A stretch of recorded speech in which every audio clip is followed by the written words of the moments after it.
Merapi erupsi Sebatako tanggal 4 Januari 2025.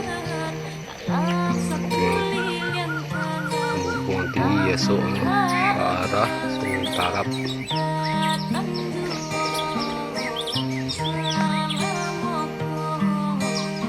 Itu Merapi.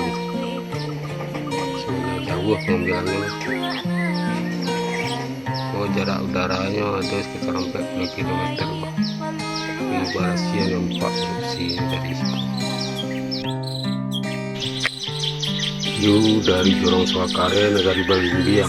Merapi mengeluarkan asap membumbung tinggi ke langit. Itu betul. Itu Bukit Padang. Itu Gunung Merapi. Itu Bukit Piatek.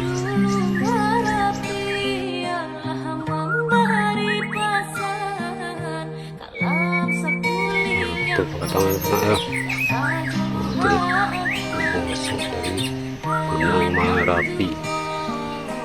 Kita rodok view dari Payo, Jorong Swakare, negara Balimbiang, Kabupaten Tanah Datar.